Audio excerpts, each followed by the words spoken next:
হাজারো ব্যথা বেদনার পরে ফিরে আসনি তুমি আপন ঘরে, দিনের আলো তুমি ছড়িয়ে দিতে চলে গেলে মদিনায় মক্কা ছেড়ে হে রাসূল। তোমাকে ভুলি আমি কেমন করে হে রাসূল, তোমাকে ভুলি আমি কেমন করে। কে না কে দিন কায়েমের তরে নিজেকে দিয়েছ বিলিয়ে, কাফেরেরা চিনল না আলো, দুষ্ট ছেলেদের পিছু দিল লেলিয়ে। পাথরের আঘাতে কত বিক্ষত হয়ে সারা শরীর থেকে রক্ত ঝরে হে রাসূল, তোমাকে ভুলি আমি কেমন করে হে রাসূল, তোমাকে ভুলি আমি কেমন করে। হেরার গুহায় তোমারি ধ্যান, আসমান থেকে নামে আল কোরআন, ভাঙলো সবার ভুল তোমারি তরে, আসলো কোরআনের ছায়া তলে। খালেদ ওমর আলী আবু বকর ইসলামী ঝান্ডা নিল যে তুলে, আল আমিন তুমি ছিলে যে সদা সকল মানুষের তরে হে রাসূল, তোমাকে ভুলি আমি কেমন করে হে রাসূল, তোমাকে ভুলি আমি কেমন করে। ঠিক কিনা? একটু জোরে বলেন মারহাবা। আল্লাহর হাবিব বিশ্বনবী বলেন, মা ইয়াকুদু কওমুন ইল্লা ইয়াযকুরুনাল্লাহা ইল্লা হাফাতুহুমুল মালাইকা ওয়া গাশিয়াতুহুমুর রাহমা ওয়া নাযালাত আলাইহিমুস সাকিনাহ ওয়া যাকারাহুমুল্লাহু ফী মান ইনদা। সবাই বলেন আল্লাহু আকবার। আল্লাহর হাবিব বিশ্বনবী বলেন, দুনিয়ার মধ্যে যদি কোথাও কোরআন থেকে আলোচনা করা হয়, কোরআন হাদিসের আলোচনা দুনিয়ার মধ্যে যদি কোথাও করা হয়, আর বান্দাগুলো আরামের ঘুমকে হারাম করে দিয়ে কোরআনের মাহফিল শোনার জন্য যারা উপস্থিত হয়ে যায়, ওই মাহফিলটা সাধারণ কোনো জায়গা থাকে না, ওই মাহফিলের জায়গাটাকে আমার আল্লাহ জান্নাতের টুকরায় পরিণত করে দেয়। জোরে কোন সুবহানাল্লাহ। আরেকটু জোরে বলেন সুবহানাল্লাহ। আল্লাহর হাবিব বিশ্বনবী বলেন, কোরআন থেকে যেই মাহফিলের মধ্যে আলোচনা করা হয়, ওই মাহফিলের চতুর্পার্শ্বে রহমতের ফেরেশতারা বেষ্টন করে নাই, আল্লাহর রহমত ওই মাহফিলটাকে বেষ্টন করে নাই। অনাজালাত আলাইহিমুস সাকিনা, যেই মাহফিলে কোরআন থেকে আলোচনা করা হয়, আর বান্দারা যদি কোরআনের আলোচনা শোনার জন্য ওই মাহফিলের মধ্যে একত্রিত হয়ে যায়, আল্লাহর হাবিব বিশ্বনবী বলেন, ওই বান্দা বান্দির প্রতি আল্লাহর পক্ষ থেকে রহমত আর বরকতগুলো বৃষ্টির মতো বর্ষণ হইতে থাকে। জোরে কোন সুবহানাল্লাহ।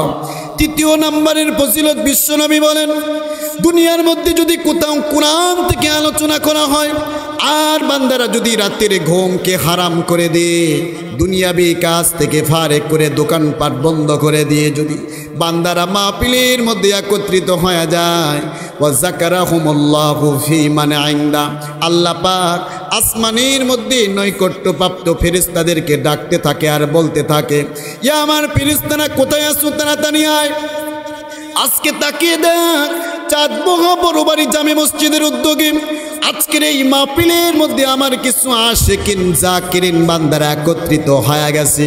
বিরানির আশায় আসে নাই, টাকার আশায় আসে নাই। তার কারণ দুনিয়াতে এমনও অনেক বাংলাদেশের দল আছে যেই দলের কর্মী নিয়ে আসতে হলে নিজের পকেট থেকে নয়, দলের পক্ষ থেকে বাস ভাড়া করা হয়, বিরানির ব্যবস্থা করা হয়, এরপরেও দলের কর্মী খুঁজে পাওয়া যায় না, আসে না নাই। কিন্তু ইসলামী আন্দোলন যারা করে এদের জন্য বাস ভাড়া করতে হয় না, টাকা দিতে হয় না, বিরানির ব্যবস্থা করতে হয় না, নিজের পকেট থেকে খরচ করে তারা কোরআনের মাহফিলে যায়। আল্লাহ পাক বান্দাদের প্রতি খুশি হয়া নৈকট্যপ্রাপ্ত ফেরেশতাদেরকে ডাকতে থাকে আর বলতে থাকে, তোরা শুনে রাখ, আজকের এই মাহফিলে যতগুলা বান্দা বান্দি একত্রিত হয়ে যাবে আমি আল্লাহ প্রত্যেকের জীবনের গুনাহগুলো আমি আল্লাহ মাফ করে দিলাম। জোরে কোন সুবহানাল্লাহ, আরেকটু জোরে বলেন সুবহানাল্লাহ। তার কি করার পূর্বে আমার আল্লাহ কিন্তু পরামর্শ করেছিলেন, ঠিক কিনা? জোরে বলেন, পরামর্শ করেছিলেন কিনা? কাদের সাথে পরামর্শ করেছিলেন? ফেরেশতাদের সাথে পরামর্শ করেছিলেন। আমার আল্লাহ ফেরেশতাদেরকে বললেন, ইন্নী জাইলুন ফিল আরদি খলিফা। আমার আল্লাহ বললেন, ও আমার ফেরেশতারা, দুনিয়াতে আমি আমার খলিফা সৃষ্টি করতে চাই, মানব জাতি নামে একটা জাতি আমি দুনিয়াতে সৃষ্টি করতে চাই। ফেরেশতারাকে অনুমতি দিয়েছিল নাকি নিষেধ করেছিল? একটু জোরে বলে, অনুমতি দিয়েছিল নাকি নিষেধ করেছিল? নিষেধ করেছিল। ফেরেশতারা বলেছিল, ওয়া নাহনু নুসাব্বিহু বিহামদিকা ওয়া নুকদ্দিসু লাক। আল্লাহ, মানুষকে কেন আপনি সৃষ্টি করবেন? মানুষ সৃষ্টি করলে তারা আপনার ইবাদত করবে না, তারা মারামারি হানাহানি দুনিয়াবি কাজের মধ্যে এমনভাবে তারা মশগুল হয়ে যাবে, আপনার ইবাদত বন্দেগি করা তো দূরের কথা, বরং দুনিয়ার মধ্যে তারা রক্তপাত মারামারি হানাহানির মধ্যে মশগুল থাকবে। মানুষকে সৃষ্টি করার কোনো দরকার নাই। আল্লাহ পাক রব্বুল আলামিন ফেরেশতাদের মতকে উপেক্ষা করে দিয়ে একতরফাভাবে যেই জাতিকে সৃষ্টি করেছেন ওই জাতির নাম হলো মানব জাতি। জোরে বলেন সুবহানাল্লাহ। আল্লাহ পাক রব্বুল আলামিন ফেরেশতাদেরকে একটি জবাব দিয়েছিলেন। আল্লাহ পাক ফেরেশতাদেরকে বললেন, ইন্নী আ'লামু মা লা তা'লামুন।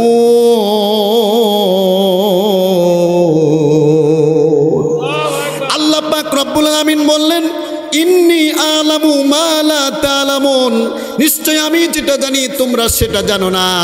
মানুষকে যদি আমি আল্লাহ সৃষ্টি করি, তোমরা বলতেছো দুনিয়াতে তারা আমার ইবাদত বন্দেগি করবে না, মারামারি করবে, হানাহানি করবে, কিন্তু আমার মনের বিশ্বাস এই মানুষগুলো দুনিয়াতে গিয়ে আমি আল্লাহকে বলবে না,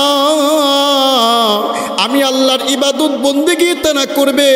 এই জন্য দুনিয়ার মধ্যে যদি বান্দা আল্লাহকে খুশি করণার্থে একবার সুবহানাল্লাহ বলে, একবার আলহামদুলিল্লাহ বলে, লা ইলাহা ইল্লাল্লাহ বলে, একবার কোরআন শরীফ তিলাওয়াত করে, দিনের বেলা নামাজ পড়ে, 5 ওয়াক্ত নামাজ পড়ে, তাসবিহ তাহলিল কোরআন মতো চলে, শরীয়তের পাবন্দি যদি কোনো বান্দা হয়, আমার আল্লাহ আনন্দে ফেরেশতাদেরকে ডাকতে থাকে আর বলতে থাকে, ফেরেশতারা দেখ, তোরা না সৃষ্টি করতে নিষেধ করেছিলি, আজকে আমার বান্দা আমার শরণার্থে নামাজ পড়ে, আমার শরণার্থে কোরআন পড়ে, ও আমার ফেরেশতারা সাক্ষী থাক, আমাকে খুশি করণার্থে আমার বান্দা যেই কাজগুলো করে আমি আল্লাহ খুশি হয়া তার জীবনের গুনাহগুলো মাফ করে দিলাম। জোরে কোন সুবহানাল্লাহ, আরেকটু জোরে বলেন সুবহানাল্লাহ।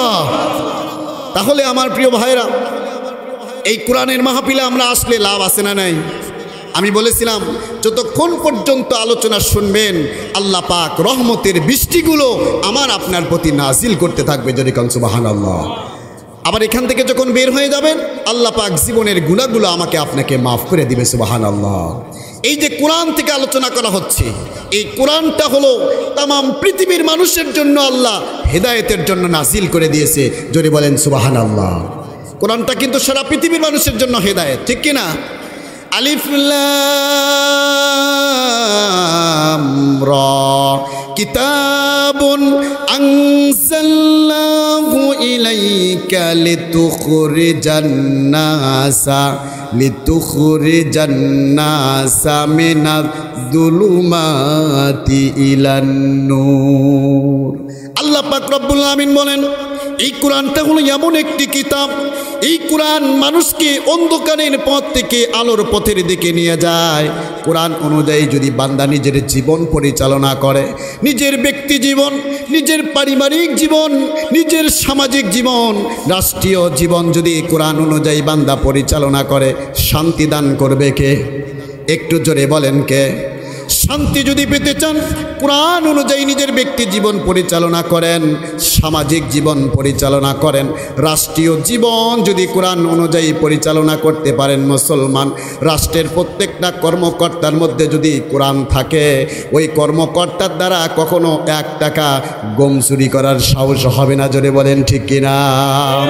আর যদি কোরআন যতদিন পর্যন্ত সংসদে দিতে না পারবেন মুসলমান, রহমান সালমানের মতো অসংখ্য হাজার কোটি টাকা বাংলাদেশ থেকে পাচার হয়ে যাবে। বাংলাদেশের ভাগ্যের যেরকম পরিবর্তন হবে না, মানুষের পরিবর্তন হবে না, শান্তি বাংলাদেশে আসবে না। জোরে কোন ঠিক কিনা? এজন্য শান্তি যদি প্রতিষ্ঠা করতে হয়, কোরআন নিতে হবে সংবিধানে, কোরআন নিতে হবে সংসদে। কোরআনের আলো সংসদে যদি জ্বলে, ইনশাআল্লাহ এই দেশের মধ্যে শান্তি আসবে। যদি বলেন ঠিক কিনা? আমরা অনেকে মনে করি কোরআন শুধু তিলাওয়াত করার জন্য, না না, কোরআন শুধু তিলাওয়াত করার জন্য আল্লাহ দেয় নাই। কোরআন শুধুমাত্র আপনি পাঠ করবেন, নামাজের মধ্যে পাঠ করবেন, না না, এই জন্য না। আল্লাহ বলেন কোরআন পাঠ করতে হবে, কোরআনের অর্থ বুঝতে হবে, কোরআনের মধ্যে যা কিছু আছে সেই অনুযায়ী রাজ্যের ভিতরে আইনগুলো প্রণয়ন করতে হবে। যদি বলেন সুবহানাল্লাহ। কিন্তু আজকে আমরা কোরআন পড়ি না, কোরআন আমাদের ভালো লাগে না, কোরআনের অর্থ বুঝি না। ইমাম সাহেব যদি একটু নামাজের মধ্যে লম্বা কেরাত শুরু করে দেয়, বিরক্ত হয়ে যায়, ঠিক না? কখন ইমাম সাহেব নামাজ শেষ করে দেবে? এর কারণ কি? এর কারণ হলো কোরআনের অর্থ আমরা বুঝি না। অথচ মক্কাতুল মুকাররমা আপনারা অনেকে গিয়েছেন, দেখেছেন, ইমাম সাহেব যখন তিলাওয়াত করে মানুষের চোখ দিয়ে অস্ত্রগুলো প্রবাহিত হয়ে যায়। বর্তমান কাবা শরীফের ইমাম, তার নাম হলো আব্দুর রহমান আস-সুদাইস। ভাঙ্গা ভাঙ্গা কণ্ঠে উনি যখন রমজান মাসে তারাবির নামাজের মধ্যে তেলাওয়াত করে, এই তেলাওয়াতগুলো শুনে বান্দারা চোখের পানিগুলো ধরে রাখতে পারে না, চোখের পানিগুলো ছেড়ে দেয়। অজর দ্বারাই নামাজের মধ্যে বান্দাগুলো ক্রন্দন করতে থাকে। জোরে বলেন সুবহানাল্লাহ। আল্লাহ পাক রব্বুল আলামিন তো এটাই বলেছেন, বান্দা শোন, কোরআন যখন নামাজের মধ্যে তেলাওয়াত করা হবে, জান্নাতের আয়াত যখন আসবে, মনে মনে জান্নাত প্রার্থনা করতে হবে। জাহান্নামের আয়াত তুমি যখন নামাজের মধ্যে শুনবা, মনে মনে জাহান্নাম থেকে পানা চাইতে হবে। আজকে মুসলমান নামাজ পড়ে অর্থ বোঝে না। আজকে মুসলমান কোন দিক দিয়ে জান্নাতের আয়াত যায়, কোন দিক দিয়ে জাহান্নামের আয়াত যায়, নিজেও টের পায় না। তবে মশা কোন দিক দিয়ে যায় সেই দিকে খেয়াল আছে না? না আছে না? নাই। এরকম নামাজ কিয়ামত পর্যন্ত পড়লেও আমাদের নামাজ কবুল হবে। আমার প্রিয় ভাইরা, আমি বলেছিলাম বান্দা যদি একবার পড়ে সুবহানাল্লাহ, একবার পড়ে আলহামদুলিল্লাহ, একবার পড়ে লা ইলাহা ইল্লাল্লাহ, আমলনামার ভিতরে নেকি লেখা হয় কি হয় না? একটু জোরে বলেন, হয় কি হয় না? আমার প্রিয় ভাইরা, আমাদের হায়াত কিন্তু অতি অল্প, 60 থেকে 65 বছরের মধ্যে ইন্তেকাল। বিশ্বনবী মায়ের নবী একবার মসজিদে নববীর ভিতরে সাহাবায়ে কেরামকে বয়ান করলেন, শোনো, বনি ইসরাইলের মধ্যে একজন যুবক ছিল। যদি বলেন কোন ইসরাইল? বনি ইসরাইলের ভিতরে একজন যুবক ছিল। একদিন না, 2 দিন না, 1000 বৎসর ওই যুবক জীবিত ছিল। কয় হাজার বৎসর? 1000 বৎসর ওই যুবক জীবিত থাকার পর সারা রাত্র নামাজের মধ্যে কাটিয়ে দিয়েছি আর সারা দিন জিহাদের ময়দানে কাটিয়ে দিয়েছি। আল্লাহু আকবার বলেন। একটা মানুষ যদি 1000 বছর জীবিত থাকে, সারাদিন জিহাদে কাটিয়ে দেয়, সারা রাত্র যদি নামাজে দাঁড়িয়ে থাকে, আমল নামায় নেকি কম হবে না বেশি হবে? একটু জোরে বলেন, কম না বেশি? অনেক বেশি হবে। বিশ্বনবী যখন সাহাবায়ে ইকরামকে বললেন, সাহাবায়ে ইকরাম হতাশ হয়ে গেলেন, আশ্চর্যান্বিত হয়ে গেলেন, পেরেশান হয়ে গেলেন। আল্লাহর হাবিব বিশ্বনবী সাহাবীদেরকে বললেন, ও আমার সাহাবীরা, তোমরা কেন এত পেরেশান হয়ে গেলা? সাহাবায়ে ইকরাম বললেন, ইয়া রাসূলুল্লাহ, ইয়া হাবিবাল্লাহ, আমাদের হায়াত তো অতি অল্প, এই অল্প হায়াত নিয়ে যতই ইবাদত বন্দেগী করি না কেন, ওই সকল মানুষের মতো তো আমরা নেকি অর্জন করতে পারবো না, ঠিক কিনা? আল্লাহর হাবিব বিশ্বনবী তখন সাহাবায়ে ইকরামকে বললেন, সাহাবায়ে ইকরাম শোন, আমাদের হায়াত আল্লাহ অতি অল্প দান করেছে, তবে আমার আল্লাহ কত বড় রহমান, আমার আল্লাহ কত বড় দয়াময়, কত বড় মায়া, কত বড় মহিমাময়। আমার আল্লাহ বলে, হায়াত তোদেরকে অল্প দিলাম, তবে এমন কিছু তসবিহ তাহলিল, এমন কিছু আমল তোদেরকে দান করে দিলাম, এমন কিছু রাত্র, এমন কিছু মাস, এমন কিছু তসবিহ তাহলিল আমার বান্দাদেরকে আমি দান করে দিলাম। বান্দা যদি ওই তসবিহ তাহলিল ওই সকল দিনে, ওই সকল মাসে যদি বান্দা ইবাদত করে, অন্য মাসে 1000 মাস ইবাদত করলে যেই সোয়াব, এমন সোয়াব আল্লাহ তার আমল নামায় লিখে দেয়। জোরে কোন সুবহানাল্লাহ? আরেকটু জোরে বলেন সুবহানাল্লাহ। লিল্লাহি তাকবীর, নারে তাকবীর। কোরআন সুন্নাহর আলো, আল কোরআনের আলো, আল কোরআনের আলো, আল হাদিসের আলো, নারে তাকবীর। এজন্য কোরআনের আইন আমরা চাই কি চাই না? আল্লাহর হাবিব বিশ্বনবী বললেন, ও আমার সাহাবায়ে ইকরাম শোনো, হায়াত আল্লাহ অতি অল্প দান করেছে, তবে এমন কিছু রাত, এমন কিছু মাস, এমন কিছু তসবিহ তাহলিল আল্লাহ দান করেছে। বান্দা যদি এই সকল তসবিহ তাহলিলগুলোর যদি আমল করে, ওই সকল মাস, ওই সকল দিনের উপরে যদি আমল করতে পারে বান্দা, অন্য অন্য জামানার মানুষেরা 1000 বছর জীবিত থেকে যেমন আমল করার কারণে সওয়াব পেয়েছে, এক রাত্রের আমলে আল্লাহ 1000 মাসের সওয়াব দান করবে। জোরে কোন সুবহানাল্লাহ। আল্লাহ পাক রব্বুল আলামিন বলেন, ইন্না আনজালনাহু ফি লাইলাতিল কদর, লাইলাতুল কদরি খায়রুম মিন আলফি শাহর, তানাজ্জালুল মালাইকাতু ওয়ার রূহু ফিহা বিইذনি রাব্বিহিম মিন কুল্লি আমর, সালামুন হিয়া হাত্তা মাতলাইল ফাজর। সবাই বলেন আল্লাহু আকবার। আল্লাহ পাক রব্বুল আলামিন বলেন, ইন্না আনজালনাহু ফি লাইলাতিল কদর। আল্লাহ পাক বলেন, এই কোরআন এমন একটি কিতাব, এই কোরআন আমি লাইলাতুল কদরে আমি নাজিল করেছি। এই লাইলাতুল কদরের এত মর্যাদা আমি আল্লাহ বানিয়ে দিলাম। বান্দা যদি এই লাইলাতুল কদর মানে যেই রাত্রে আল্লাহ কোরআন নাজিল করেছে, একটি রাত যদি বান্দা আমল করে, লাইলাতুল কদরি খায়রুম মিন আলফি শাহর, লাইলাতুল কদর হলো 1000 মাসের চাইতেও বেশি। জোরে বলেন সুবহানাল্লাহ। একটা বান্দা যদি 1000 মাস ইবাদত করে, আর কোনো বান্দা যদি শুধুমাত্র লাইলাতুল কদরে আমল করে, আমার আল্লাহ বলে লাইলাতুল কদরে আমল করার কারণে অন্য সময় 1000 মাস আমল করলে যেই সওয়াব, আমার আল্লাহ কোরআনের বরকতে এক রাত্রির কারণে ওই পরিমাণ সওয়াব আল্লাহ তাকে দান করে দেয়। জোরে কোন সুবহানাল্লাহ। আচ্ছা বলেন, লাইলাতুল কদরের মর্যাদা কেন? কোরআনের কারণে। জোরে বলেন, কিসের কারণে? কোরআনের কারণে লাইলাতুল কদরের মর্যাদা বাড়িয়ে গিয়েছেন। এর কারণ হলো কোরআন আল্লাহ লাইলাতুল কদরে নাজিল করেছেন, ঠিক কিনা? আমরা তো জানি এই কোরআন তো প্রথম আসমান থেকে কোরআনটা নাজিল হয়েছে কয় বছর? দীর্ঘ 23 বছর যাবৎ কোরআন নাজিল হয়েছে মুসলমান। আস্তে আস্তে কোরআন নাজিল হয়েছে, কিন্তু লৌহে মাহফুজ থেকে নিয়ে প্রথম আসমানে কোরআন এক দফায় নাজিল হয়েছে, প্রথম আসমান থেকে নিয়ে প্রয়োজন অনুপাতে আল্লাহ নাজিল করে দিয়েছে। লৌহে মাহফুজ থেকে প্রথম আসমানে আল্লাহ পাক কোরআন যে নাজিল করেছে ওই রাতটির নাম হলো লাইলাতুল কদর। জোরে বলেন সুবহানাল্লাহ। আমার প্রিয় ভাইরা, তাহলে আমি বলতেছিলাম কোরআনের কারণে লাইলাতুল কদরের এত মর্যাদা আল্লাহ দান করেছে। এই কোরআনের কারণে রমজান মাসের মর্যাদা আল্লাহ বৃদ্ধি করে দিয়েছে। এই রমজান মাসের কেমন ফজিলত আমরা জানি।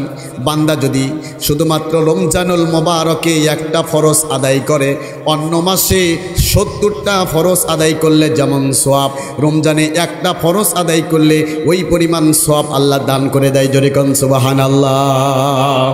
রমজান মাসে যদি কোনো বান্দা একটি নফল ইবাদত করে, আল্লাহর হাবিব বিশ্বনবী বলেন একটা নফল ইবাদতের কারণে একটা ফরজের সমতুল্য সওয়াব আল্লাহ দান করে দেয়।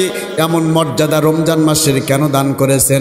বলে এই রমজান মাসেই আমার আল্লাহ কোরআন নাজিল করেছে। জোরে কোন সুবহানাল্লাহ। শাহরু রমাদানাল্লাযী উনজিলা ফীহিল কুরআন।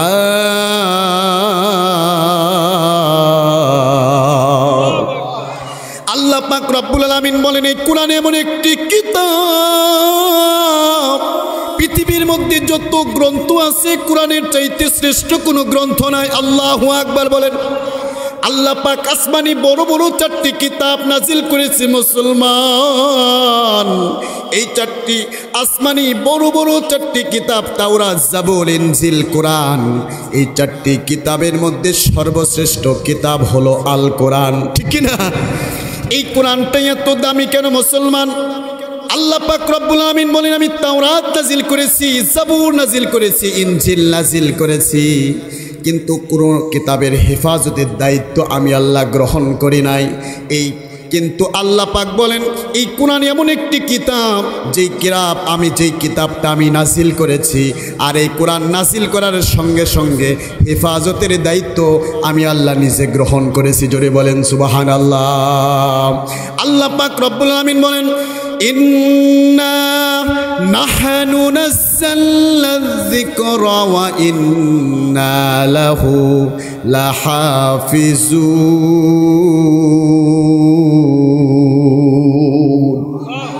আল্লাহ পাক রব্বুল আমিন বলেন এই কোরআন এমন একটি কিতাব, এই কোরআন আমি নাজিল করেছি, আর কোরআনের হেফাজতের দায়িত্ব আমি আল্লাহ গ্রহণ করেছি।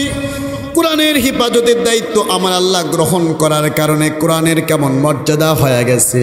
তাওরাতের কোনো অস্তিত্ব বর্তমানে বাকি নাই, তাওরাতের অস্তিত্ব বাকি নাই, ইনজিলের অস্তিত্ব বাকি নাই, জাবুরের অস্তিত্ব বাকি নাই, কিন্তু কোরআন 1400 বছর পূর্বে যেমন নাজিল করেছিল কিয়ামত পর্যন্ত কোরআন সেইভাবেই থাকবে।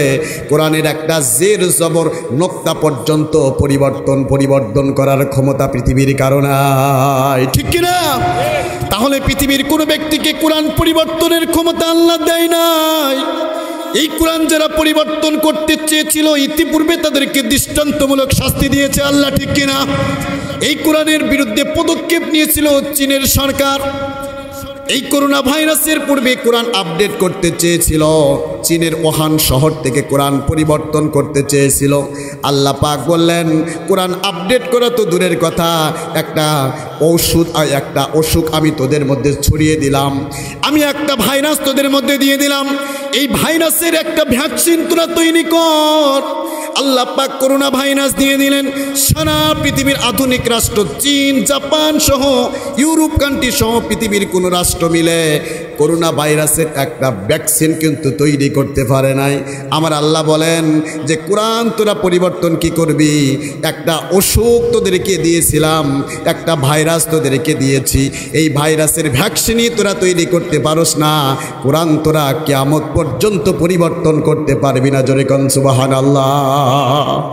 এই কোরআনের মাহফিলে যারা বিরোধিতা করেছিল আল্লাহ পাক তাদেরকে যুগে যুগে দৃষ্টান্তমূলক শাস্তি দিয়েছে। জোরে বলেন ঠিক কিনা? এই কোরআনের বিরুদ্ধে পদক্ষেপ নিয়েছিল আমাদের দেশের অবৈধ স্বৈরাচারী হাসিনা। আল্লাহ পাক তাকে বাংলাদেশ থেকে বিতাড়িত করে দিয়েছে, ঠিক কিনা? একটু জোরে বলেন ঠিক কিনা? এ মুসলমান, ভয় করার কোনো কারণ নাই। কোরআন এমন একটি কিতাব, এই কোরআনের বিরোধিতা যে করবে আল্লাহ পাক দুনিয়াতে তো শাস্তি দিবেনই, আখিরাতেও তার জন্য দৃষ্টান্তমূলক শাস্তির ব্যবস্থা আমার আল্লাহ করে রেখেছে। জোরে কর নাউজুবিল্লাহ। আল্লাহ পাক রব্বুল আলামিন বলেন, ومن أعرض عن ذكري فإن له معيشة ضنكا ونحشره يوم القيامة أعمى। আল্লাহ পাক রব্বুল আলামিন বলেন, যারা কোরআন থেকে দূরে থাকবে, কোরআনের বিরোধিতা যারা করবে, জিকির থেকে যারা দূরে থাকবে, কোরআনের মাহফিল থেকে যারা দূরে থাকবে, ওয়ামান আরাদাং যিকরি ফাইন্না লাহু মাঈশাতান দনকা, আল্লাহ পাক বলেন আমি তাদেরকে সংকটময় জীবন দান করব। কিময় জীবন? সংকটময় জীবন। যেই জীবনে সংকট থাকবে, শান্তি থাকবে না, রহমত থাকবে না, বরকত থাকবে না। টাকা পয়সা থাকতে পারে, ক্ষমতা যখন আপনার থাকবে, কিন্তু ক্ষমতা চিরস্থায়ীভাবে থাকবে না। সংকটময় জীবন আমি আল্লাহ তাকে দান করব। এতেই ক্ষান্ত না। ওয়ানাহশুরুহু ইয়াউমাল কিয়ামাতি আমা, এই কোরআনের বিরোধিতা যারা করবে আল্লাহ বলেন আমি তাদেরকে কিয়ামতের ময়দানে অন্ধ করে আমি তাদেরকে উত্থিত করব। জোরে কর নাউজুবিল্লাহ। তখন তারা বলবে কিয়ামতের ময়দানে, قال رب لما حشرتني أعمى وقد كنت بصيرا। ওই মানুষগুলোকে অন্ধভাবে কিয়ামতের ময়দানে উত্থিত করার পরে তারা আল্লাহকে ডাক দিয়ে বলবে, আল্লাহ আমাদেরকে কেন অন্ধ করেছেন? আমরা তো দুনিয়াতে চক্ষুষ্মান ছিলাম, আমাদের তো দুইটা চক্ষু ছিল, আমাদেরকে দুনিয়াতে তো আপনি চক্ষু দান করেছিলেন, আজকে আমার কেন আমাদেরকে অন্ধ করে উত্থিত করলেন? আল্লাহ পাক রব্বুল আমিন বললেন, ওয়াকাযালিকাল ইয়াউমা তুনসা, আল্লাহ পাক কিয়ামতের ময়দানে বলবেন আমি দুনিয়াতে একটি কিতাব তোকে দান করেছিলাম, এই কিতাব থেকে তুমি যেইভাবে দূরে সরেছিলা, কিতাবকে যেভাবে ভুলে গিয়েছিলা, আমি আল্লাহকে তুমি দুনিয়াতে যেইভাবে ভুলে গিয়েছিলা, আল্লাহ আমি আজকেও তোমাদেরকে সেইভাবে ভুলে গেলাম। আল্লাহ পাক এই সকল মানুষদেরকে কিয়ামতের ময়দানে জাহান্নাম দান করবে। জোরে কর নাউজুবিল্লাহ। একটু জোরে বলেন না নাউজুবিল্লাহ। এই জন্য কোরআনের মাহফিল থেকে দূরে থাকা যাবে না, কোরআন থেকে দূরে থাকা যাবে না। আমি কোরআনের ব্যাপারে বললাম, কোরআন নিজের ব্যক্তি জীবনে পরিচালনা করতে হবে, নিজের সামাজিক জীবনে, রাষ্ট্রীয় জীবনে কোরআন যদি আপনি বাস্তবায়ন করতে পারেন, শান্তি দান করবে কে? একটু জোরে বলেন কে? আচ্ছা, এই পৃথিবীতে কি আমরা চিরদিন থাকব? পৃথিবীটা কি স্থায়ী না অস্থায়ী? অস্থায়ী। পৃথিবীতে কে স্থায়ী হয় না, হোক না সে ফিরাউন কিবা নমরুদ, কেউ ভবে চিরকাল রয় না, ঠিক কিনা? কেউ ভবে চিরকাল রয় না। পৃথিবীতে কেউ স্থায়ী হয় না, হোক না সে ফিরাউন কিবা নমরুদ, কেউ ভবে চিরকাল রয় না, কেউ ভবে চিরকাল রয় না। চলে যাই সব ছেড়ে যেতে হয়, মৃত্যু মানে না কোনো পরিচয়।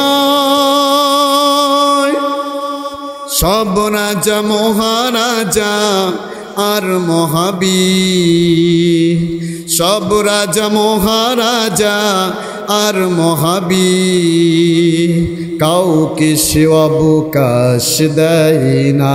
পৃথিবীতে কেউ স্থায়ী হয় না, হোক না সে ফিরাউন কিবা নমরুদ, কেউ ভবে চিরকাল রয় না, কেউ ভবে চিরকাল রয় না। ফিরাউন শ্রেষ্ঠ ছিল না, মৃত্যু তাকেও ছেড়ে দিল না, ফিরআউন চেষ্ট ছিল না। মৃত্যু তাকেও ছেড়ে দিল না, পৃথিবীতে কেউ তো স্থায়ী হয় না, পৃথিবীতে কেউ তো স্থায়ী হয় না। একটু জিকির করি লা ইলাহা। আমার প্রিয় ভাইরা, এই জন্য কোরআনের পক্ষে থাকার জন্য রাজি আছেন না নাই? কোরআনের জন্য যদি জীবন দিতে হয়, কোরআনের জন্য যদি রক্তের প্রয়োজন হয়, দেওয়ার জন্য রাজি আছেন না নাই? একটু জোরে বলেন আছেন না নাই? এই মুসলমান, বিগত শেখ হাসিনার আমলে কোরআনের বিরুদ্ধে এত ষড়যন্ত্র চলেছে। আপনার মতো সাধারণ মানুষগুলো, আপনি যতই আজকে আপনি বলেন কোরআনের পক্ষে আছি, কিন্তু আলেমদের বিপদের সময় এই সকল মানুষদেরকে খুঁজে পাওয়া যায় না। মাহফিলের মধ্যে ঠিকই বলে হুজুরের সাথে আছি, মাহফিলের শেষে অসংখ্য হুজুরদেরকে গ্রেফতার করে নিয়ে গেছে, একটা লোকও পিছনে থাকে না, ঠিক কিনা? তবে বাংলাদেশে এমন একটা কোরআনের পাখি রয়েছিল মুসলমান, সেই পাখিটার নাম হলো আল্লামা দিলওয়ার হোসেন সাইদি, ঠিক কিনা? বাংলাদেশের স্বৈরাচার হাসিনা সবাইকে ফাঁসি দিয়েছিল, কোরআনের পাখির বিরুদ্ধে পরোয়ানা জারি করেছিল, কিন্তু বাস্তবায়ন করতে পারে নাই, ঠিক কিনা? বাংলাদেশের অসংখ্য অগণিত আশিকিন জাকিরিন, আমার দেখা শ্রেষ্ঠ মানুষের মধ্যে এরকম বিপ্লবী, এরকম রাজপথে কোন ব্যক্তির জন্য নামছে কিনা আমি জানি না। কোরআনের পাখির জন্য রাস্তায় নেমে গিয়েছে কাপড়ের কাপড় পরে, আর বলেছে যদি সাইদিকে ফাঁসি দিতে হয় আমাদের সবাইকে ফাঁসি দিতে হবে, তা না হলে তাকে ফাঁসি দেওয়া যাবে না, ঠিক কিনা? আমার প্রিয় ভাইরা, আমি আপনাদেরকে বলতে চাই, এত নির্যাতন নিপীড়ন তারা করেছে আলেমদের উপরে বিগত সরকারের আমলে, কিন্তু আলেমরা কিন্তু হক কথা থেকে পিছনে হয় নাই, পিছু হচ্ছিল নাকি? আপনারা জানেন স্বৈরাচার শেখ হাসিনা তার শাসন ব্যবস্থাকে স্থায়ী করার জন্য আজ থেকে বহু বছর পূর্বে পৃথিবীর মধ্যে একজন শাসনকর্তা ছিলেন, একজন শাসনের আমল ছিল একজন ব্যক্তির, তার নাম মিস্টার ফেরাউন। নাম কি? এই মিস্টার ফেরাউন তার রাজত্বকে স্থায়ী করার জন্য 5টা পদক্ষেপ নিয়েছিল। বর্তমান বাংলাদেশের নব্য ফেরাউন শেখ হাসিনাও সেই 5টা পদক্ষেপ গ্রহণ করেছিল। নাউজুবিল্লাহ বলেন। এর একটা হলো, শেখ হাসিনা বাংলাদেশের মানুষদেরকে উপরে নির্যাতন করেছে, নিপীড়ন করেছে, তার বিরুদ্ধে যেই কোনো কথা বলেছে জামাত শিবির ট্যাগ দিয়া তাকে জেলখানার মধ্যে আবদ্ধ করেছে। জোরে বলেন ঠিক কিনা? ঠিক তদ্রুপভাবে ফেরাউনের আমলে এমন ছিল, ফেরাউনের বিরুদ্ধে যেই পদক্ষেপ নিত, যেই কথা বলতো তারপরে নির্যাতন করতো। মিল আছে না নাই? জোরে বলে মিল আছে না নাই? 2 নাম্বার হলো, ফেরাউনের শাসন আমলে ফেরাউন তার শিক্ষা ব্যবস্থাকে ধ্বংস করে দিয়েছিল। ফেরাউন চেয়েছিল শিক্ষিত আমি একলাই থাকবো, আর কাউকে শিক্ষিত হইতে দেওয়া যাবে না। তার কারণ মানুষ শিক্ষিত হলে রাষ্ট্রের কোথায় কি গোমর ফাঁক আছে সব জেনে যাবে, এই জন্য রাষ্ট্রের মানুষদেরকে শিক্ষিত হইতে দেওয়া যাবে না। ফেরাউন এই আইন প্রণয়ন করেছিল। শেখ হাসিনাও চেয়েছিল আমাদের শিক্ষা ব্যবস্থাকে ধ্বংস করে দিয়ে অনলাইনের মাধ্যমে, মোবাইলের মাধ্যমে আমাদের যুবকদের শিক্ষা ব্যবস্থাকে ধ্বংস করে দিয়েছে। যদি বলেন ঠিক কিনা? আমার প্রিয় ভাইরা, এটা হলো 2 নাম্বার।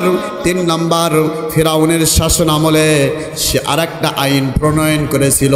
ফেরাউনের প্রত্যেকটা কার্যক্রম, প্রত্যেকটা অফিস আদালত, রুম, কোর্ট কাছারিতে তার ছবি রাখা বাধ্যতামূলক করেছিল। আমাদের নব্য শেখ হাসিনাও প্রত্যেকটা অফিস আদালত রুমের মধ্যে বাপের ছবি আছে না নাই? আছে না নাই? এই মুসলমান মনে রাখবেন, যেই ঘরের মধ্যে মানুষের ছবি থাকে ওইখানে কি রহমতের ফেরেশতা আসবে? আসবে নাকি? জোরে বলেন। এই জন্য আল্লাহর হাবিব বিশ্বনবী বলেছেন, লা তাদখুলুল মালাইকা বাইতান ফীহি কালবুন আও সূরা। যেই ঘরের মধ্যে কোনো মানুষের ছবি থাকবে অথবা কোনো কুকুরের ছবি থাকবে, ওই ঘরে ফেরাউন তার শাসন আমলে প্রণয়ন করেছিল। আর 4 নাম্বার হলো, ফেরাউন সে তার রাজ্যের ভিতরে পুরুষদেরকে হত্যা করে দিত আর নারীদেরকে জীবিত রাখত। নারীদেরকে জীবিত রাখত, পুরুষদেরকে হত্যা করে দিত। এর কারণ হলো একজন জ্যোতিষীর কাছে এসে গেল। রাত্রিবেলা ফিরাউন স্বপ্ন দেখল। স্বপ্ন দেখার পরে যখন ফিরাউন যখন জ্যোতিষীর কাছে চলে গেল, জ্যোতিষী ফিরাউনকে বলল, শোনো, তোমার রাজ্যের মধ্যে এমন এক ব্যক্তির আবির্ভাব ঘটবে যেই তোমার রাজত্বকে ছিনিয়ে নিবে, তোমার রাজত্ব তোমার হাত থেকে সে ছিনিয়ে নিবে। এই কথা শোনার পরে ফিরাউন রাজ্যের ভিতরে ঘোষণা করে দিল, আজ থেকে যত শিশু সন্তান পুরুষ হিসেবে জন্মগ্রহণ করবে, ফিরাউন কি করেছে, প্রত্যেকটা শিশুকে জীবন্ত অবস্থায় হত্যা করে দিয়েছিল। জোরে কর নাউজুবিল্লাহ। রাখে আল্লাহ, মারে কে? ফিরাউন শত চেষ্টা করেছিল, কিন্তু আমার আল্লাহ বলেছেন আমি তোকে ধ্বংস করব। আমার আল্লাহর কি লীলা খেলা! আল্লাহ পাক যেই মানুষটার মাধ্যমে ফিরাউনের শাসন ব্যবস্থাকে ধ্বংস করে দিয়েছে, সেই নবীর নাম কি? হজরতে মূসা। আচ্ছা বলেন, মূসা কার ঘরে লালন পালন হয়েছে?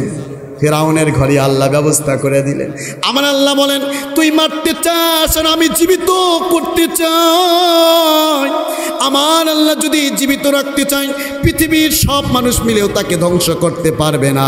আর আমার আল্লাহ যদি কাউকে মারতে চায়, পৃথিবীর সব মানুষ মিলেও তাকে রক্ষা করতে পারবে না। জোরে বলেন ঠিক কিনা? এই বাংলাদেশের স্বৈরাচার হাসিনা যত নির্যাতন নিপীড়ন করেছে, আল্লাহ পাক প্রত্যেকটা বাতিলকে ছোট্ট জিনিসের মাধ্যমে তাকে ধ্বংস করে দিয়েছে। জোরে বলেন ঠিক কিনা? ফিরাউনকে আল্লাহ নীল দরিয়ার মধ্যে চুবে চুবে হত্যা করেছে, নমরুদকে একটা ন্যাংরা মশা দিয়ে হত্যা করেছে। আর স্বৈরাচারের আমলে, শেখ হাসিনার আমলে যে ট্যাগ লাগায় মানুষদেরকে অন্যায়ভাবে গ্রেপ্তার করেছে, সেই অবৈধ স্লোগানটা হলো রাজাকার। জোরে বলেন কি কার? আচ্ছা বলেন, বাংলাদেশে স্বৈরাচারী হাসিনার যে পতনটা হয়েছে কোন শব্দের মাধ্যমে হয়েছে? জোরে বলেন। রাজাকারের মাধ্যমে। এই ছাত্ররা যখন আন্দোলনে নামে, কোটা বিরোধী আন্দোলনে সবাই যখন স্লোগান দেয়, তুমি কে আমি কে, একটু জোরে বলেন, তুমি কে আমি কে, রাজাকার রাজাকার। এই রাজাকার শব্দের মাধ্যমে অসংখ্য মানুষদেরকে নির্দ্বিধায় জুলুম নির্যাতন করে জেলখানায় বন্দি করে রেখেছিল। আমার আল্লাহ বলে, আমার ধরা বড় কঠিন। ইন্না বাতুশা রাব্বিকা লাশাদীদ। আমার আল্লাহর ধরা বড় কঠিন। আমার আল্লাহ বলেন, যেই শব্দের মাধ্যমে এত নির্যাতন করেছু ও শেখ হাসিনা, এই শব্দের মাধ্যমেই আমি আল্লাহ তোকে পতন করে ছাড়ব। জোরে কোন সুবহানাল্লাহ। এই শব্দের মাধ্যমেই শেখ হাসিনার পতন হয়েছে। আপনারা খুশি না বেজার? জোরে বলেন, খুশি না বেজার? আল্লাহ তোমার দরবারেতে হাজার শুকরিয়া, আল্লাহ তোমার দরবারেতে হাজার শুকরিয়া। হাসিনা পালাইছে দেশটা ছাড়িয়া, স্বৈরাচার পালাইছে দেশটা ছাড়িয়া। আল্লাহ তোমার দরবারেতে হাজার শুকরিয়া, আল্লাহ তোমার দরবারেতে হাজার শুকরিয়া। হাসিনা পালাইছে দেশটা ছাড়িয়া, স্বৈরাচার পালাইছে দেশটা ছাড়িয়া। কোথায় আওয়ামী লীগ, কোথায় কাদের কাকা, কোথায় গেল ওই জালিমের গরম গরম কথা? ঠিক না? কোথায় আওয়ামী লীগ, কোথায় কাদের কাকা, কোথায় গেল ওই জালিমের গরম গরম কথা? খেলা হবে, খেলা হবে, খেলা হবে, খেলা হবে, খেলা হবে বলে কাকা গেল পালাইয়া। আল্লাহ তোমার দরবারেতে হাজার শুকরিয়া, আল্লাহ তোমার দরবারেতে হাজার শুকরিয়া। হাসিনা পালাইছে দেশটা ছাড়িয়া, স্বৈরাচার পালাইছে দেশটা ছাড়িয়া। ঠিক না? আগামীর বাংলাদেশ কোরআনের বাংলাদেশ, আগামীর বাংলাদেশ ইসলামের বাংলাদেশ। এরকম স্বৈরাচারী হাসিনা যেন বাংলাদেশের মসনদে আর বসতে না পারে, সেই ব্যবস্থা আমাদের করতে হবে। জোরে বলেন ঠিক কিনা? বাংলাদেশে এখনো সেই স্বৈরাচারী হাসিনার কিছু দোসররা কাজ করে যাচ্ছে। উপদেষ্টার মধ্যে ফারুকির মতো নাস্তিক সাহাবাদেরকে ঢুকানো হচ্ছে। আমরা স্পষ্ট আজকের মাহফিল থেকে আলটিমেটাম দিতে চাই, বাংলাদেশের মসনদে আওয়ামী লীগ পন্থী কোনো মানুষকে দেখতে চাই না, চাই না, চাই না, চাই না। চলে বলেন ঠিক কিনা? এই বাংলাদেশে স্বৈরাচার হাসিনাকে নিষিদ্ধ করতে হবে। জঙ্গিবাদ বলে আমাদেরকে অপবাদ দিয়েছে যে স্বৈরাচার হাসিনা, আল্লাহর কি লীলা খেলা, আজকে সেই ছাত্রলীগই বাংলাদেশে জঙ্গি বলে আখ্যায়িত হয়েছে। আলহামদুলিল্লাহ বলেন না?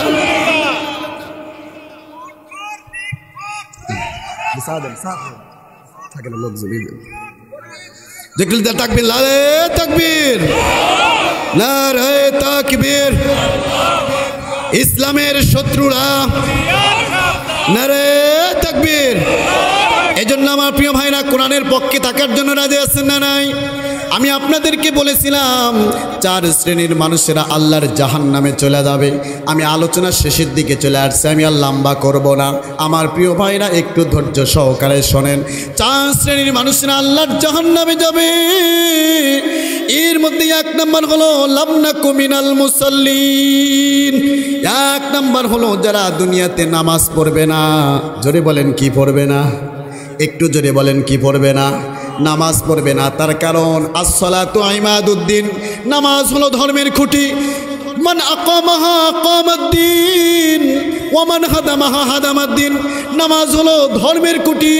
যে নামাজ প্রতিষ্ঠা করলো সে ধর্মকে প্রতিষ্ঠা করলো, আর যে নামাজ প্রতিষ্ঠা করলো না সে যেন ধর্মকে ধ্বংস করে দিল। এই জন্য আপনি যত বড়ই ইসলামী আন্দোলন করেন না কেন, যত বড়ই হুজুর হন, গাজী হন না কেন, নামাজ যার ঠিক নাই তার কোনো কিছুই, জোরে বলেন ঠিক কিনা? এই পৃথিবীর মধ্যে যত মাখলুক আল্লাহ সৃষ্টি করেছেন সব মাখলুকাতের জন্য আল্লাহ নামাজের বিধান দান করে দিয়েছে। আল্লাহু আকবার বলেন। কিছু কিছু মাখলুকাতকে আল্লাহ এমনভাবে নামাজ পড়ার নির্দেশ দিয়েছেন তাদের নামাজে কিয়াম আছে, রুকু নাই, সিজদা নাই। যেমন গাছপালা কিয়াম অবস্থায় আছে, তার নামাজে রুকু নাই, সিজদাও নাই। দাঁড়িয়ে দাঁড়িয়ে গাছপালাগুলো আল্লাহর তসবিহ তাহলিল করে, এটাই তার জন্য নামাজ সৃষ্টি করে দিয়েছে। জোরে কোন সুবহানাল্লাহ। আবার কিছু মাখলুকাতের জন্য আমার আল্লাহ রুকু অবস্থায় রেখে দিয়েছে, জন্মের পর থেকে কিয়ামত পর্যন্ত এমনভাবেই থাকবে। সেটা হলো আপনারা দেখতে পাবেন চতুষ্পদ জন্তু যেগুলো আছে এরা কিন্তু রুকু অবস্থায় আছে। জোরে বলেন কি অবস্থায়? রুকু অবস্থায় জন্মের পর থেকে আল্লাহ রেখে দিয়েছে, কিয়ামত পর্যন্ত রুকু অবস্থায় থাকবে, এটাই তার জন্য নামাজ। তাদের নামাজের মধ্যে কিয়ামও নাই, সিজদাও নাই। আবার কিছু মাখলুকাতের জন্য আমার আল্লাহ এমন নামাজের সিস্টেম করে দিল শুধু সিজদা আছে, রুকু নাই, কিয়ামও নাই। যেমন সাপ বিচ্ছুগুলো দেখবেন শুয়ে শুয়ে সিজদা অবস্থায় তারা আছে, তাদের নামাজের মধ্যে কিয়ামও নাই, রুকুও নাই। আবার কিছু মাখলুককে আল্লাহ তাশাহুদ অবস্থায় রেখে দিয়েছে, তাদের নামাজের মধ্যে রুকুও নাই, সিজদাও নাই, কিয়ামও নাই। যেমন পাহাড় পর্বতগুলোকে আমার আল্লাহ সিজদা এরকম তাশাহুদ অবস্থায় রেখে দিয়েছে। জোরে কোন সুবহানাল্লাহ। একটু জোরে বলেন সুবহানাল্লাহ। এজন্য প্রত্যেকটা মাখলুককে আল্লাহ জন্মের পর থেকে নামাজের বিধান আল্লাহ তাদেরকে দান করে দিয়েছে। প্রত্যেকটা নবী নামাজ প্রতিষ্ঠা করেছে, নামাজের তারা নিজেরা পড়েছে, আহাল পরিবারদেরকে নামাজের জন্য নির্দেশ দিয়েছেন। তার কারণ নামাজ হলো এমন বিধান, এই নামাজ যদি বান্দা পড়ে আল্লাহ তাকে বিনা হিসাবে জান্নাত দান করবে। জোরে কোন সুবহানাল্লাহ। আরেকটু জোরে বলেন সুবহানাল্লাহ। আমি নামাজের আলোচনা দিয়ে আমার আলোচনা শেষ করে দিব। আপনি বলতে পারেন হুজুর নামাজের ব্যাপারে কেন আলোচনা করেন? বলি নামাজের ব্যাপারে আলোচনা করার কারণ হলো আজকে যদি বলা হয় সারা রাত্র জেগে জেগে আপনার আমার আলোচনা শুনতে হবে, রাজি আছেন না নাই? একটু জোরে বলেন আছেন না নাই? ওলামায়ে কেরাম সারা রাত্র ওয়াজ মাহফিল করলে সারা রাত্র জেগে জেগে শোনার জন্য রাজি আছে, কিন্তু ফজরের নামাজ পড়তে যদি বলা হয় অনেকের মন খারাপ, অনেকেই রাজি নাই। মনে রাখবেন ইসলামের মধ্যে যতগুলো বিধান আল্লাহ বান্দাকে দান করেছে এর মধ্যে সবচাইতে শ্রেষ্ঠ বিধান হলো নামাজ। আজকে সবচাইতে বেশি গাফলতি দেখা যায় নামাজের প্রতি। জোরে বলেন ঠিক কিনা? ঠিক কিনা? আজকে যদি বলা হয় মাহফিল করব, 7 দিন আগে থেকে মাহফিলের জন্য প্রস্তুতির জন্য আমার যুবক ভাইরা এলাকার মুরব্বীরা কত কষ্ট করে, কত মেহনত করে, কিন্তু নামাজে ঠিক মতে পড়ে না। আমি আপনাদের পায়ে হাত দিয়ে বলে যাই এই সকল মাহফিল করে কোনোই লাভ হবে না যদি নামাজ আপনি ঠিক মতে না পড়েন। তার কারণ আমি বলেছি নামাজ হলো ধর্মের খুঁটি, যার নামাজ ঠিক তার সব ঠিক, যার নামাজ ঠিক নাই তার কোনো কিছুই ঠিক নাই। ঠিক কিনা?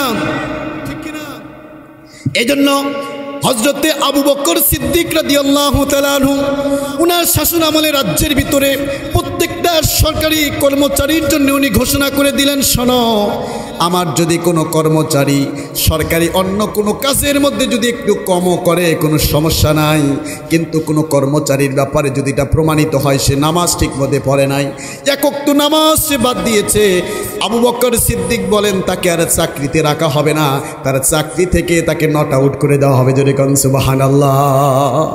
এই জন্য নামাজ প্রতিষ্ঠা করতে হবে।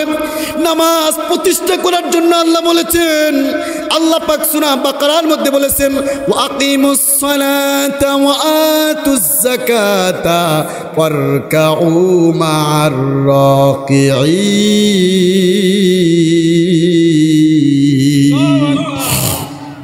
আল্লাহ পাক রব্বুল আলামিন বলেন, আকিমুস সালাত, নামাজ প্রতিষ্ঠা করো, ওয়া আতুজ যাকাত, যাকাত প্রদান করো, ওয়ারকাউ মা'আর রাকিঈন, রুকুকারীদের সাথে রুকু করো, মানে জামাতের সাথে নামাজ পড়ো। আজকে আমরা অনেকেই নামাজ পড়ি, তবে মসজিদে গিয়ে নামাজ পড়ি না, রুমের মধ্যে নামাজ পড়ি, আছে না নাই? অথচ আল্লাহর হাবিব বিশ্বনবী বলেছেন, লা সালাতা লিজারিল মসজিদ ইল্লা ফিল মসজিদ, মসজিদের পাশে যদি কোনো বান্দার বাড়ি হয় আর আজান শোনার পরে যদি মসজিদে গিয়ে নামাজ না পড়ে, রুমের মধ্যেই তাড়াহুড়া করে নামাজ পড়ে ঘুমিয়ে যায়, আমার আল্লাহর নবী বিশ্বনবী বলেন, লা সালাতা, এমন মানুষের নামাজ কিয়ামত পর্যন্ত হবে না। মসজিদের পাশে যার বাড়ি, মসজিদে না গেলে তার নামাজ হবে না। এর কারণ হলো বাড়িতে নামাজ পড়লে মজা পাওয়া যায় না, বাড়িতে নামাজ পড়লে অলসতা আসে। যেই মজা মসজিদে আপনি ইমামের পিছনে পাবেন, ওই মজাটা কিন্তু বাড়ির মধ্যে পাওয়া যায় না, ঠিক কি না? এই জন্য আল্লাহর হাবিব বিশ্বনবী বলে যে নাই, আল্লাহ পাক স্বয়ং নিজে বলেছেন নামাজ প্রতিষ্ঠা করতে হবে, রুকুকারীদের সাথে রুকু করতে হবে। এর অর্থ হলো তুমি নিজে নামাজ পড়তে হবে, পরিবারের প্রত্যেকটা মানুষকে নামাজিওয়ালা বানাইতে হবে। এতেই ক্ষান্ত না, রাষ্ট্রের প্রত্যেকটা নাগরিক যাতে করে নামাজিওয়ালা হইতে পারে এমন আন্দোলন করতে হবে, যেই আন্দোলনের দ্বারা দেশের মানুষ নামাজি হয়। জোরে বলেন সুবহানাল্লাহ। এমন আন্দোলন বাংলাদেশে অনেক দল আছে, করে কি এরকম আছে না নাই? ইসলামী আন্দোলন করতে হবে মুসলমান। ইসলামী আন্দোলনের সাথে তোমার সমর্থন থাকতে হবে। সশরীরে যদি নাও পারো, মৌলিক সমর্থন তোমার যদি না থাকে, তুমি মুসলমান হইতে পারবা না। কিয়ামতের ময়দানে ওই মানুষটার জন্য কিন্তু আল্লাহর নবী শাফাআত করবে না, ঠিক কি না? এজন্য আমার প্রিয় ভাইরা, নামাজ হলো বান্দার যতগুলো বিধান আল্লাহ দান করেছেন তার মধ্যে সবচাইতে গুরুত্বপূর্ণ বিধান হলো নামাজ। আপনারা জানেন হজের বিধান আল্লাহ দান করেছে, জাকাতের বিধান দান করেছে, রোজার বিধান দান করেছে। আল্লাহ পাক প্রত্যেকটা বিধানকে ফেরেশতার মাধ্যমে দুনিয়ার মধ্যে হুকুম আহকাম নাজিল করে দিয়েছেন, কিন্তু নামাজের এত গুরুত্ব আর এত ফজিলত ফেরেশতার মাধ্যমে দুনিয়ার মধ্যে হুকুম নাজিল করে নাই। মেয়ারাজের রাত্রে আল্লাহর হাবিবকে আরশে আজিমে নিয়ে গিয়া 50 ওয়াক্ত নামাজ হাদিয়া স্বরূপ দান করেছে। জোরে বলেন সুবহানাল্লাহ। আরেকটু জোরে বলেন সুবহানাল্লাহ। কয়েকটা নামাজ দান করেছিল? 50 ওয়াক্ত নামাজ আমার আপনার নবীকে আল্লাহ দান করেছিলেন। সংক্ষিপ্তভাবে বলতেছি, 50 ওয়াক্ত নামাজ নিয়ে যখন আমার আপনার নবী যখন রওনা দিলেন, মুসা পয়গম্বর বললেন 50 ওয়াক্ত নামাজ পড়তে পারবে না, আল্লাহর কাছে গিয়ে পরামর্শ করেন, নামাজ কিছু কমায় আনান। মুসা পয়গম্বরের পরামর্শ শুনে বিশ্বনবী আবার চলে গেছে আল্লাহর কাছে। কয়বার? একটু জোরে বলেন কয়বার? এইরকম বারবার যাইতে যাইতে নামাজ কমাইতে কমাইতে এক পর্যায়ে 5 ওয়াক্ত নামাজ যখন ফরজ করে দিলেন, মুসা পয়গম্বর বললেন, আমার উম্মতের জন্য আল্লাহ 3 ওয়াক্ত দিয়েছিল তাই পড়ে নাই, আপনার উম্মত তো 5 ওয়াক্ত নামাজ পড়তে পারবে না, আপনি আবার আল্লাহর কাছে যান, আরও কিছু নামাজ কমায় নেন। এইবার আমার আপনার নবী হজরতে মুসা পয়গম্বরকে বলে, আল্লাহ আমারে দিতে চায় আর আপনি খালি কমান আর কমান। আল্লাহু আকবার। আরেকটু জোরে বলেন আল্লাহু আকবার। বলে আল্লাহ আমারে দিতে চায় আর আপনি খালি কমান। বারবার আল্লাহর কাছে যাইতে আমার বড় লজ্জা লাগে, আমার বড় শরম লাগে। আমি কেমনে আল্লাহর কাছে আবার যাই বলি, আল্লাহ আপনি নামাজ কমায়া দেন। আল্লাহ মনের খবর জানে কি জানে না? একটু জোরে বলেন জানে কি জানে না? আল্লাহ পাক যখন বুঝতে পারলেন আমার পেয়ারা হাবিব আমার কাছে আসতে মন লজ্জা বোধ করে, মন শরম পায়, জিব্রাইলের মাধ্যমে আল্লাহ পাক নবীকে জানিয়ে দিলেন, ওগো নবী আপনার উম্মতকে আপনি জানিয়ে দেন আল্লাহর যেই বিধান অনুযায়ী 5 ওয়াক্ত নামাজ আপনার উম্মতের জন্য ফরজ করে দিয়েছে। আপনার যদি কোনো বান্দা, আপনার যদি কোনো উম্মত এই 5 ওয়াক্ত নামাজকে যদি সময়ের প্রতি খেয়াল রেখে টাইম মতে জামাতের সাথে আদায় করে, আমি আল্লাহ 5 ওয়াক্তের না পূর্বে যে 50 ওয়াক্ত ফরজ করে দিয়েছিলাম 5 ওয়াক্তের বদলতে 50 ওয়াক্তেরই সওয়াব দান করে দিব। জোরে বলেন সুবহানাল্লাহ, আরেকটু জোরে বলেন সুবহানাল্লাহ। আজকে সেই নামাজ আমি আপনি পড়তে চাই না মুসলমান, অথচ সাহাবায়ে কেরাম কিভাবে তারা নামাজ প্রতিষ্ঠা করেছেন। আল্লাহর হাবিব বিশ্বনবী উনি একটি যুদ্ধ থেকে ফিরে আসতেছিলেন, সেই যুদ্ধের নাম হলো গজওয়ায়ে যাতুর রিকা। এই যুদ্ধ থেকে বিশ্বনবী বিজয় লাভ করে সাহাবায়ে কেরামকে নিয়ে যখন ফিরে আসতেছিলেন, পথের মধ্যে যখন রাত্রি হয়ে গেল, সাহাবায়ে কেরামকে বিশ্বনবী বললেন, আজকে রাত্রি আর কাফেলা চলবে না, আজকে রাত্রে পাহাড়ের পদদেশে আমরা অবস্থান করব, তোমরা সবাই যার যার মতো তাঁবু স্থাপন করে নাও। বিশ্বনবীর কথা শুনিয়া সকল সাহাবায়ে কেরাম তাঁবু স্থাপন করলো। মুসলমান রাত্রিবেলা সবাই সেখানে রাত্রি যাপন করবে। বিশ্বনবী সাহাবীদেরকে বয়ান করলেন, শোনো সবাই যদি ঘুমিয়ে যায় কাফেররা আবার আমাদের প্রতি আক্রমণ করতে পারে, আজকে রাত্রে 2 জন ব্যক্তির পাহারা দিতে হবে, তোমরা কে রাজি আছো? 2 জন সাহাবী হাত উত্তোলন করলো। একজনের নাম আব্বাদ বিন বিশর রাদিয়াল্লাহু তাআলা, আরেকজনের নাম আম্মার বিন ইয়াসির রাদিয়াল্লাহু তাআলা। এই 2 জন সাহাবী বিশ্বনবীকে বললেন, ওগো নবী আপনার নির্দেশ পালনার্থে আজকে রাত্রে আমরা ঘুমাবো না, সকল সাহাবীদেরকে আজকে সারা রাত্র পাহারা দিব। আল্লাহু আকবার বলেন। এই 2 জন সাহাবী সবাই যখন রাত্রিবেলা ঘুমায়, 2 জন সাহাবী জেগে জেগে সকল সাহাবীদেরকে পাহারা দিতেছিলেন। 2 জন সাহাবী 2 জন পরস্পরে পরামর্শ করলেন, শোনো 2 জনে যদি একসাথে জাগ্রত থাকি তাহলে 2 জনেরই একসাথে ঘুম আসার সম্ভাবনা আছে না নাই? সাহাবী 2 জন পরামর্শ করলেন, শোনো 2 জন একসাথে ঘুমানো যাবে না, একজন ঘুমায় আর একজন পাহারা দেয়। আমি অর্ধরাত পর্যন্ত পাহারা দিব, তুমি অর্ধরাত পর্যন্ত ঘুমাও, এরপরে তুমি অর্ধরাত পর্যন্ত পাহারা দিবে, আমি অর্ধরাত পর্যন্ত ঘুমাবো, তাহলে কোনো সমস্যা হবে না। সাহাবায়ে কেরাম 2 জন পরামর্শ করিয়া হযরত আম্মার বিন ইয়াসির ঘুমিয়ে পড়লেন, আব্বাদ বিন বিশর রাদিয়াল্লাহু তাআলা পাহারা দিতে লাগলেন। আব্বাদ বিন বিশর রাদিয়াল্লাহু তাআলা মনে মনে চিন্তা করলেন, মিসাই সময়গুলো কাটতেছে, মিসামিসির সময়গুলো কেটে গেলে এটার কোনো লাভ হবে না। আব্বাদ বিন বিশর রাদিয়াল্লাহু তাআলা মনে মনে চিন্তা করলেন, ওযু করে টাইমটা এমনি নষ্ট না করে নামাজে দাঁড়িয়ে যাই। আল্লাহু আকবার। সময় নষ্ট করা যাবে না। সময় নষ্ট করার পরিবর্তে কি পড়তে চাই? নামাজ পড়তে চাই মুসলমান। রাত্রিবেলা জিহাদের ময়দান থেকে কত পরিশ্রমী শরীর, এরপরেও রাত্রিবেলা ঘুমায় না, ঘুম বাদ দিয়ে পাহারা দেওয়ার কাজে নিযুক্ত। সেখানেও চিন্তা করলেন এই টাইমটা বুঝি অপচয় চলে যাবে। ওযু করে আব্বাদ বিন বিশর রাদিয়াল্লাহু তাআলা নামাজে দাঁড়িয়ে গেলেন। ওই দিক থেকে কাফের বেঈমানগুলো লক্ষ্য করে দেখলেন সবাই ঘুমায়। সুযোগ বুঝে তারা মনে মনে চিন্তা করলো আক্রমণ করতে হবে। হঠাৎ করে কাছে আসার পরে দেখি একজন ব্যক্তি পাথরের মতো দাঁড়িয়ে আছে। তারা চিন্তা করলো সে কি মানুষ নাকি? দূর থেকে বারবার তীর নিক্ষেপ করতেছিল, একটা নয় 2টা না, তীর এসে আব্বাদ বিন বিশরের শরীরটা ঝাঁঝরা।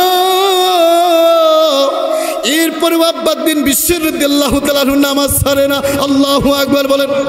অনেকক্ষণ পর্যন্ত যখন তীরের পর তীর লাগতে লাগতে যখন ওনার শরীরটা যখন দুর্বল হয়ে গেল, আব্বাদ বিন বিশর রাদিয়াল্লাহু তাআলা আনহু চিন্তা করলেন, আমাকে তারা হত্যা করে সাহাবীদের প্রতি যদি আক্রমণ করে, সেই ভয়ে তিনি তাড়াতাড়ি নামাজটা ছেড়ে দিলেন।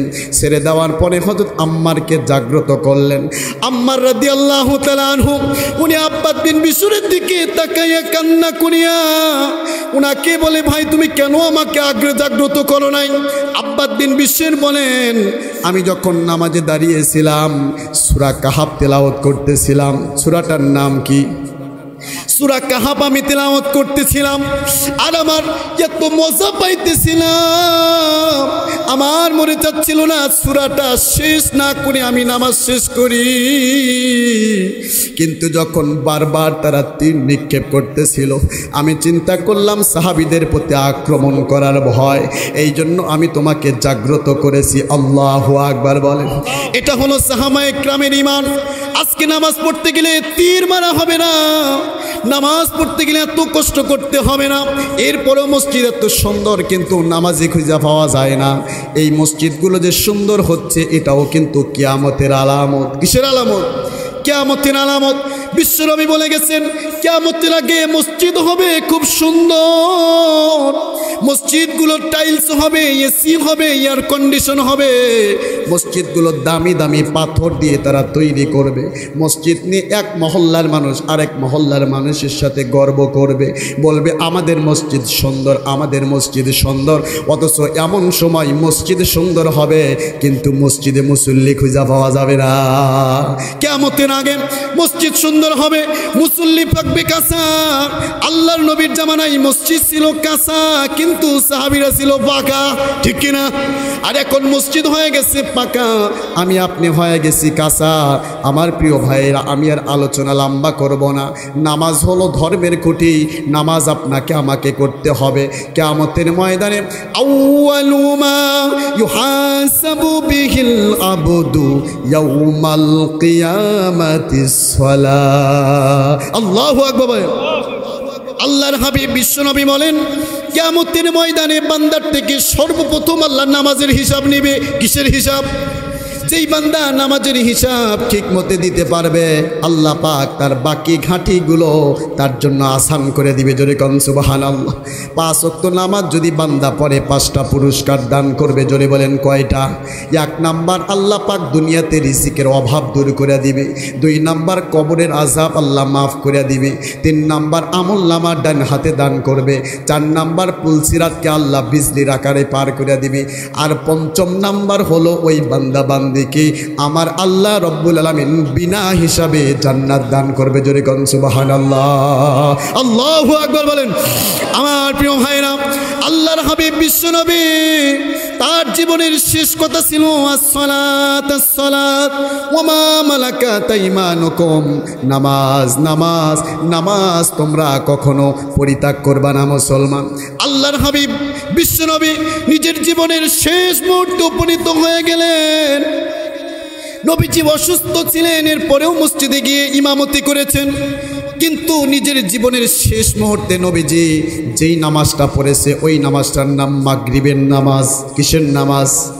মাগরিবের নামাজের ইমামতি বিশ্বনবী করেছেন। ইমামতি করার পরে বিশ্বনবী এত অসুস্থ হয়ে পড়লেন, বিশ্বনবী আর মসজিদে যেতে পারেন না। বিশ্বনবী রুমের মধ্যে অজ্ঞান অবস্থায় ছিলেন। সাহাবায়ে কেরাম অনেকক্ষণ অপেক্ষা করলেন, নবীজি আসবেন, ইশার নামাজ পড়াইবেন। কিন্তু রুমের মধ্যে নবীজি ছিলেন এত অসুস্থ অবস্থায় যে নবীজি হেঁটে মসজিদ পর্যন্ত যাওয়ার সামর্থ্য ছিল না। মা আয়েশাকে বললেন, আয়েশা রে, আমার জন্য একটু পানি নিয়ে আসো, আমি একটু গোসল করে মসজিদে রওনা হয়ে যাব। একবার পানি নিয়ে আসা হলো, বিশ্বনবী গোসল করলেন। গোসল করে যখনই যাওয়ার জন্য রেডি, নবীজি আবার অজ্ঞান হয়ে পড়লেন। কিছুক্ষণ পরে যখন আবার হুঁশ ফিরে আসলো, মা আয়েশাকে ডাক দিয়ে বলেন আয়েশা রে পানি নিয়ে আসো। পানি যখন নিয়ে আসা হলো বিশ্বনবী আবার গোসল করলেন, অজ্ঞান হয়ে গেলেন। আবার যখন যাবেন দ্বিতীয়বারও নবীজি গোসল করার পরে অজ্ঞান হয়ে পড়ে গেলেন। আবার নবীজি কিছুক্ষণ পরে হুঁশ ফিরে আসলো। তৃতীয়বারও মা আয়েশাকে বললেন আয়েশা একটু পানির ব্যবস্থা করে দাও। এরপরেও যখন পানি নিয়ে আসা হলো বিশ্বনবী গোসল করে আবার যখন রওনা, বিশ্বনবী আবার অজ্ঞান হয়ে পড়ে গেলেন। সাহাবায়ে কেরাম চিন্তা করলেন বিশ্বনবী বুঝি আর আসবে না। সকল সাহাবায়ে কেরাম পরামর্শ করিয়া আবু বকরকে বললেন নবীজি যেহেতু আসবে না, নবীর অবর্তমানে তুমি তো ইমামতি করতা, আজকে ঈশার নামাজের ইমামতি তুমি করবা। জোরে বলেন সুবহানাল্লাহ, নারায়ে তাকবীর।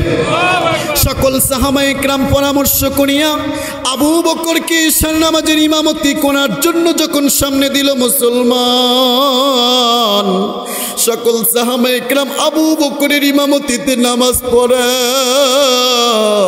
কিন্তু সকল সাহাবীরা নামাজের মধ্যে ফিকফিকায়া সবাই কান্না শুরু করে দিয়েছে। সাহাবায়ে কেরাম চিন্তা করলেন হায় হায়, আমার নবী তো এত অসুস্থ কোনোদিন হয় নাই, নবীজি মসজিদে আসতে পারে না, নবীজি মসজিদে আসতে পারে না, এত অসুস্থ তো নবীজি কখনো হয় নাই। আজকে যেহেতু এত অসুস্থ হয়ে পড়লেন নবীজি বুঝি আর আমাদের সামনে আসবে না, আমাদের জন্য আর কখনো ইমামতি করবে না। আবু বকরের ইমামতিতে সকল সাহাবায়ে কেরাম কান্না কান্না বিজড়িত কণ্ঠে সময় যখন নামাজ পড়ে, নামাজ চলাকালীন অবস্থায় আল্লাহর নবীর হুঁশ যখন ফিরে আসলো, মা আয়েশা সিদ্দিকা রাদিয়াল্লাহু তাআলা আনহাকে বিশ্বনবী ডাক দিয়ে বললেন ওগো আয়েশা, এখন মসজিদের নববীর ভিতরে কি হইতেছে? মা আয়েশা বললেন ইয়া রাসূলুল্লাহ, ইয়া হাবিবাল্লাহ, আপনি অজ্ঞান ছিলেন, মসজিদে যাইতে পারেন না। সকল সাহাবায়ে কেরাম পরামর্শ করিয়া আমার পিতা আবু বকরের ইমামতিতে এখন মসজিদে নববীর ভিতরে ঈশার নামাজ পড়ে। জোরে বলেন সুবহানাল্লাহ। আল্লাহর হাবিব বিশ্বনবী যখন মা আয়েশা সিদ্দিকা রাদিয়াল্লাহু তাআলা আনহার কণ্ঠে শুনলেন, বিশ্বনবী তখন মা আয়েশাকে বললেন মসজিদে নববীর দিকে যেই দরজাটা আছে তুমি একটু খুলে দাও, আমি নবী সাহাবীদের নামাজের দৃশ্যটা একটু দেখতে চাই। আল্লাহু আকবার। মা আয়েশা সিদ্দিকা রাদিয়াল্লাহু তাআলা মসজিদে নববীর দিকে যেই দরজাটা আছে খুলিয়া দিলেন। আমার নবী সাহাবীদের নামাজের দৃশ্য দেখে আর চোখের কান্নাগুলো বয়ে বয়ে জমিনের মধ্যে পড়তেছিল। মা আয়েশা সিদ্দিকা রাদিয়াল্লাহু তাআলা আনহা বিশ্বনবীকে ডাক দিয়ে বললেন ওগো নবী, সাহাবীদের নামাজের দৃশ্য দেখে আপনি কান্দেন কেন? আল্লাহর হাবিব বিশ্বনবী মা আয়েশা সিদ্দিকা রাদিয়াল্লাহু তাআলা আনহাকে বললেন ওগো আয়েশা, আজকে যেই কান্না তুমি আমার দেখতেছো এইটা কোনো দুঃখের কান্না না, এটা হলো আমার সুখের কান্না। আল্লাহু আকবার। আমার মৃত্যুর পূর্বে আমার জীবনের শেষ মুহূর্তে আমি আমার সাহাবায়ে কেরামকে যেইভাবে দলবদ্ধভাবে নামাজ পড়তে দেখলাম, ভবিষ্যতের চিত্র আমি নবীর সামনে ভেসে উঠেছে। আমার মনে কয় আমার ইন্তেকালের পরে আমার সকল উম্মতেরা এইভাবেই দলবদ্ধভাবে তারা নামাজ আদায় করবে। জোরে বলেন সুবহানাল্লাহ। আজকে সেই নবীর উম্মত বলে দাবি করো মুসলমান, নামাজ পড়ো না, তোমার কি লজ্জা লাগে না, শরম লাগে না? ইসলামী আন্দোলনের কর্মী বলে নিজেকে দাবি করো, নামাজ পাঁচ ওয়াক্ত ঠিক মতে পড়তে পারো না, তোমার মতো ইসলামী আন্দোলনের কর্মী বাংলাদেশে দরকার নাই, ঠিক কিনা? এজন্য সবার আগে নামাজ প্রতিষ্ঠা করতে হবে। রাজি আছে না ইনশাআল্লাহ?